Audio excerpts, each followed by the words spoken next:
స్తోత్రం యేసయ్యా. ప్రియమైన దేవుని బిడ్డలారా, క్రీస్తు నామములో మీ అందరికీ సమాధానము కలుగును గాక.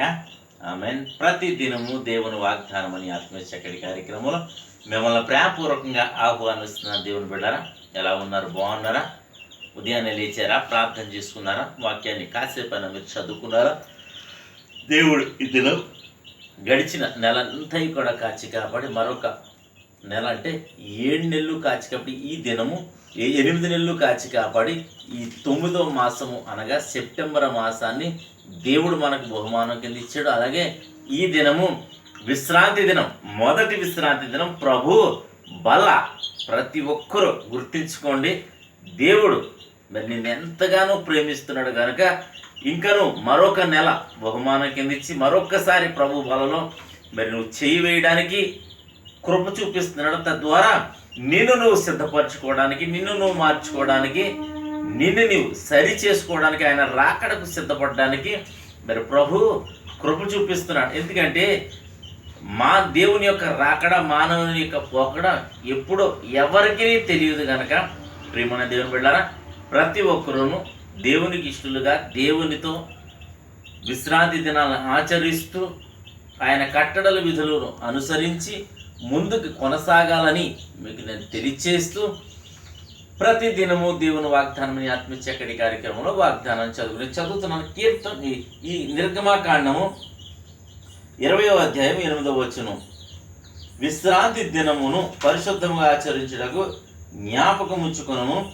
6 దినములు నీవు కష్టపడి నీ పని అంతయు చేయవలెను. 7వ దినమున నీ దేవుడని యెహోవాకు విశ్రాంతి దినము.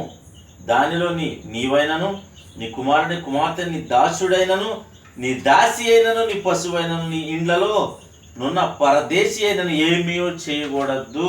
దేవునికి స్తోత్రం. హల్లెలూయా. ఎందుకంటే దేవుడు 6 దినాలు సృష్టిని చేసి 7వ దినాన్ని విశ్రమించి మనకు విశ్రాంతి కలుగ చేయడానికి విశ్రాంతి దినాన్ని మరి ఏ పని చేయొద్దు అని మరి దేవుడు సెలవిస్తున్నాడు. ఈ దినము మనం వారమంతయు 6 దినములు మనం పని చేసుకుని 7వ దినాన్ని ప్రభువుకు అప్పచెప్పేవారిగా మనం ఉండాలి. ఎందుకంటే ఈ 6 దినాలు యొక్క ఆశీర్వాదం అనుభవించాలంటే, నువ్వు క్షేమంగా ఉండాలంటే నీవు విశ్రాంతి దినాన్ని ఆచరించ బద్ధుడువై ఉన్నావు, బద్ధురాలవై ఉన్నావు, ఏ పని చేయొద్దు. ఎందుకంటే మానవునికి విశ్రాంతి అవసరం.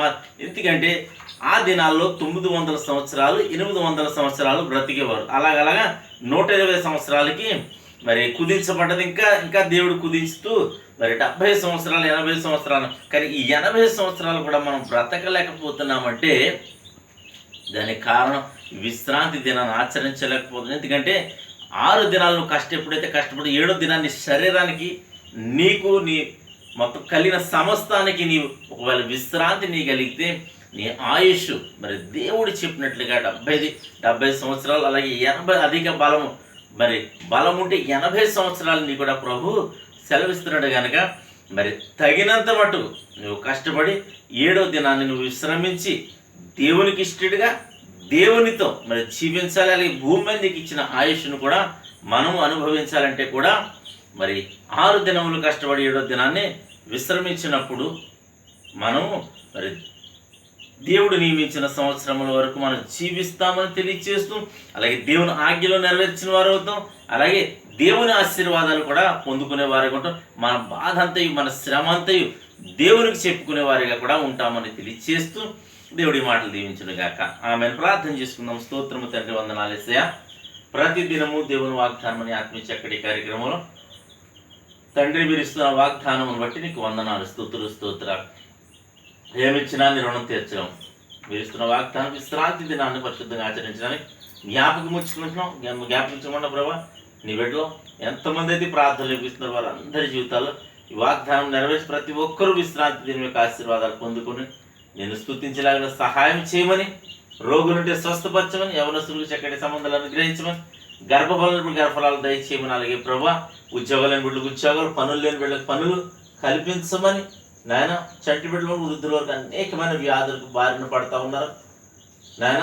నీరు కలుషితం, నాయన ఆహారం సమస్తము కలుషితంగా ఉంటుంది కనుక ప్రతి వ్యాధిని, ప్రతి బాధను, ప్రతి ప్లేట్లెట్ జ్వరాలు అన్నిటిని కూడా మా వ్యాధి కోసం బాధ కోసం ప్రార్థన చేస్తే బాగుండన్న ప్రతి ఒక్కరి జీవితాల్లో ఈ వాగ్దానం యేసుక్రీస్తునాలు నెరవేర్చమని, మహిమ పొందమని, తోడైండమని, దీవించమని, ఇద్దరు పెళ్లి రోజులు పుట్టినరోజు కానీ జరిపించిన ప్రతి బిడ్డకి క్షేమాన్ని, సమాధానాన్ని ఈ సంవత్సరం అంతా దయకిరీటం ఉంచమని, మహిమ పొందమని యేసు పరిశుద్ధ నామమున ప్రార్థన బ్రతిమాలి వేడుకొనుచున్నాను మా పరమ తండ్రి, ఆమేన్. నేను నమ్ముతున్నాను ప్రియమైన దేవుని బిడ్డలారా, ప్రభు మీతో మాట్లాడి మిమ్మల్ని బలపరిచారని మీరు నమ్మితే, నేను నమ్ముతున్నాను మీరును నమ్మితే ఈ వీడియోని లైక్ చేయండి, షేర్ చేయండి, ఛానల్ సబ్స్క్రైబ్ చేయండి. దేవుని నిన్ను కుటుంబం దీవించును గాక. ఆమేన్.